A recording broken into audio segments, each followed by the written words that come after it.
मित्रों, आज की इस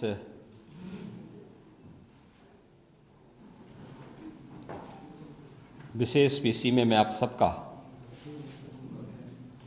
हृदय से स्वागत करता हूं। देश के यशस्वी प्रधानमंत्री आदरणीय श्री नरेंद्र मोदी जी द्वारा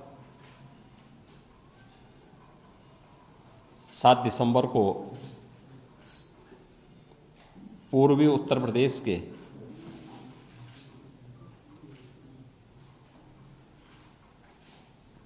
कभी सपना बन चुके 3 बड़े प्रोजेक्ट का उद्घाटन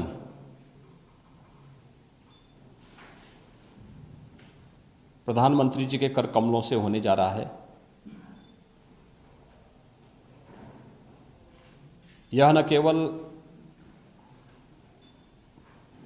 पूर्वी उत्तर प्रदेश की दृष्टि से अब तक का सबसे बड़ा निवेश है, बल्कि उस सपने को साकार होते हुए पूर्वी उत्तर प्रदेश की 5 करोड़ की जनता देख रही है, जिसे पिछली सरकारों ने अपनी नाकामयाबियों के कारण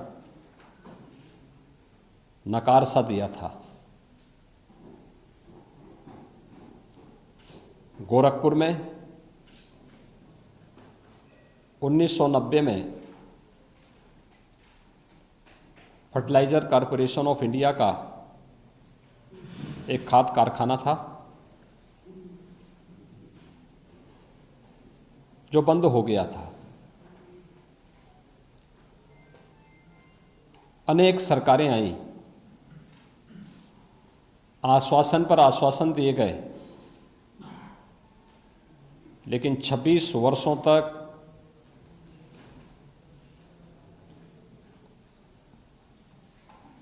उन लोगों ने हमेशा हाथ खड़े कर दिए कि अब यहां पर नए कारखाने की आवश्यकता नहीं है। इसके कारण न केवल अन्नदाता किसान प्रभावित हुआ था, बल्कि सामान्य नागरिकों के जीवन पर असर पड़ा। गोरखपुर के विकास और पूर्वी उत्तर प्रदेश के विकास पर विपरीत असर पड़ा। रोजगार और नौकरी की संभावनाओं पर विराम लगा। अब यह सपना साकार हो चुका है। प्रधानमंत्री मोदी जी ने 2016 में गोरखपुर के खाद कारखाने का शिलान्यास किया और एक समय सीमा के अंदर यह खाद कारखाना बनकर के तैयार है। 7 दिसंबर को प्रधानमंत्री मोदी जी के करकमलों से एक भव्य समारोह में हिंदुस्तान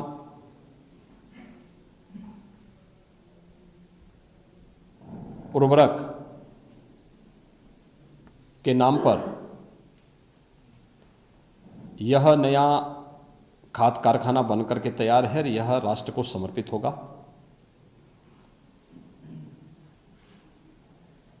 12 लाख मीट्रिक टन से अधिक यूरिया का उत्पादन यहां से होगा।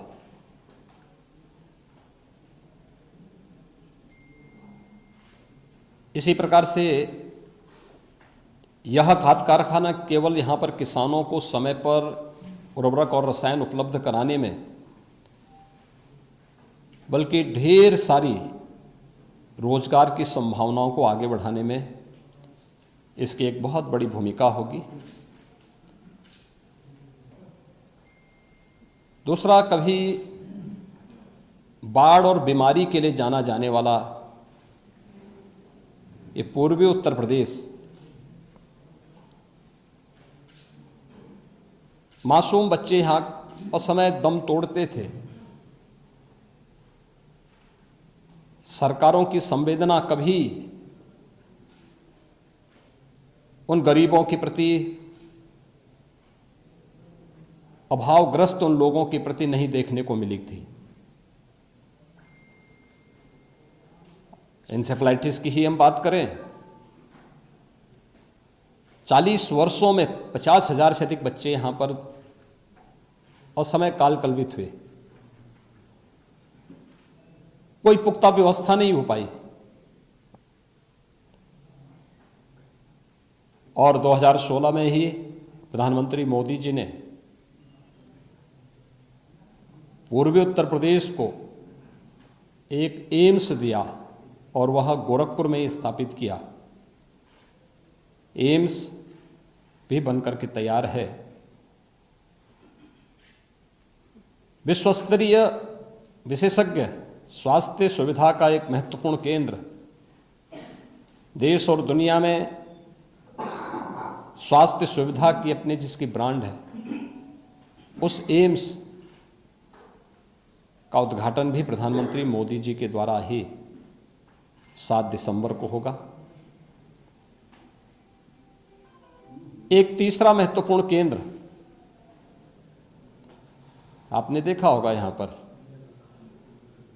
77 में पहली बार यहां इंसेफेलाइटिस के मरीज चिन्हित हुए थे।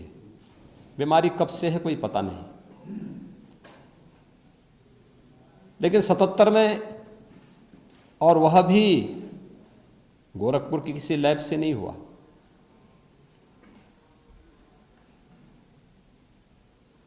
यह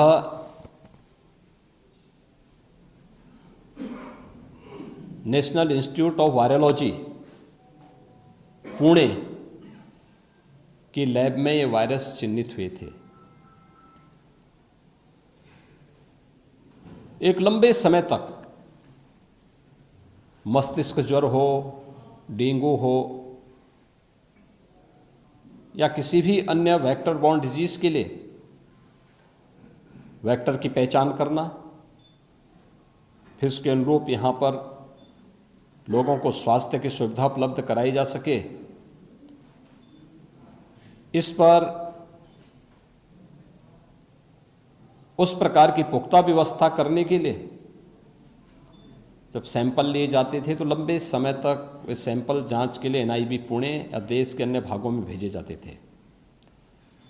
अब एक आईसीएमआर का एक रीजनल सेंटर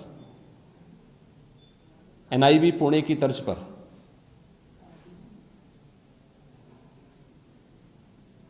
गोरखपुर में बनकर के तैयार हो चुका है,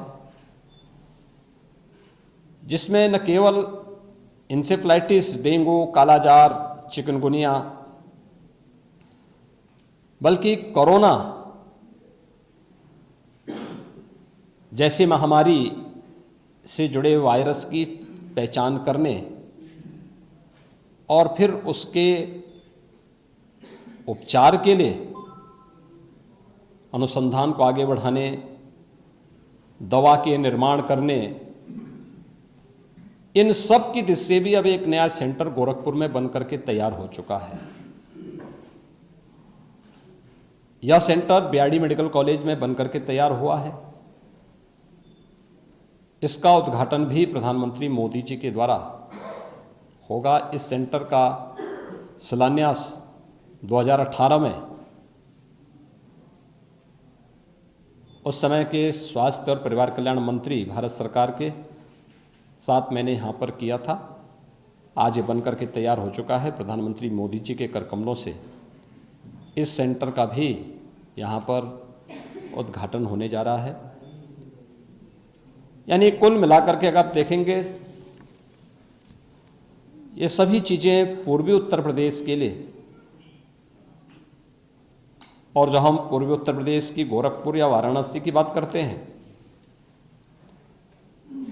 तो बिहार की एक बड़ी आबादी इसके साथ जुड़ती है और नेपाल से जुड़ी हुई भी एक बड़ी आबादी इससे लाभान्वित होती है। तो एक बड़ी आबादी की सुविधा, उनके रोजगार और वहाँ पर बेहतर स्वास्थ्य सुविधाओं की दिशा से इस विशेषज्ञ स्वास्थ्य सुविधा, उपचार, जांच आदि की दिशा से यह महत्वपूर्ण सेंटर गोरखपुर में बनकर के तैयार है और 7 दिसंबर को एक भव्य आयोजन में आदरणीय प्रधानमंत्री जी का पूर्वी उत्तर प्रदेश के सपने को साकार करने के इस पूरे कार्यक्रम को पूरा देश और पूरी दुनिया देखेगी।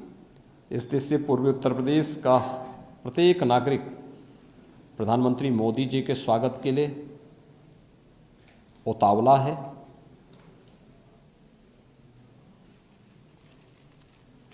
हम लोग पूरी राज्य सरकार भी और हर नागरिक कि जो विपक्ष के लिए नामुमकिन था, मोदी जी ने उसके मुमकिन बनाया है।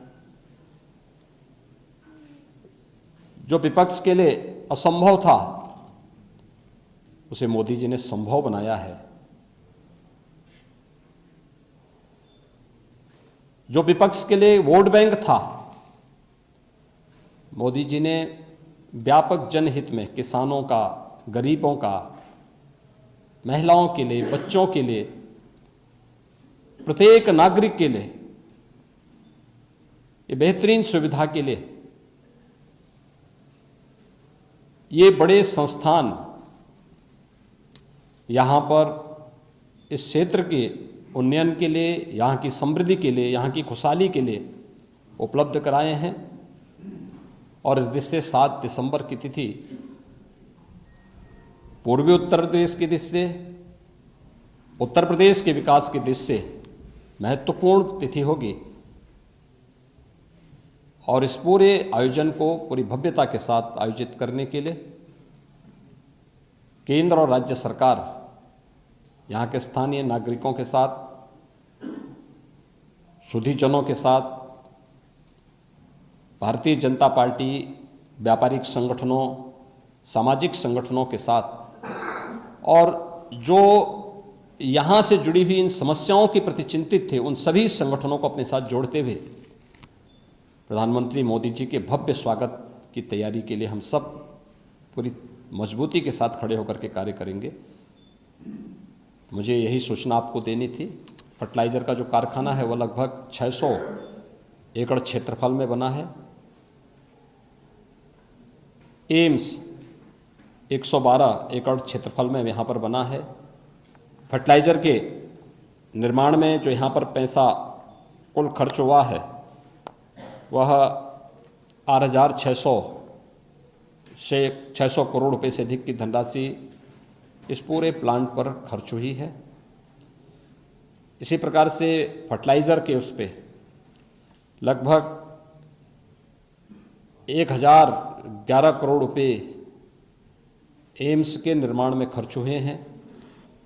और जो हम लोग यहाँ पर ICMR का एक सेंटर यहाँ पर उपलब्ध करवा रहे हैं, इस पर भी लगभग 36 करोड़ रुपए इस पूरे प्रोजेक्ट पर, जो यहाँ पे नई लैब्स बनी हैं, इंटरनेशनल मानक के अनुरूप लैब्स बनी हैं, इन पर इतना पैसा खर्च हो चुका है। ये पूरे सेंटर, सभी संस्थान बनकर के तैयार हुए हैं। ये पूर्वी उत्तर प्रदेश के लिए एक बहुत बड़ी उपलब्धि है। सचमुच प्रधानमंत्री मोदी जी के इस पूरे सकारात्मक अभियान और सकारात्मक सोच का हर व्यक्ति अभिनंदन कर रहा है और 7 दिसंबर को उनके स्वागत के लिए पूरी तत्परता के साथ यहाँ पर आकर के प्रधानमंत्री मोदी जी का स्वागत करेगा। धन्यवाद जी। Subscribe to our channel by clicking the subscribe button. Click the bell button and enjoy the latest uploads from our channel.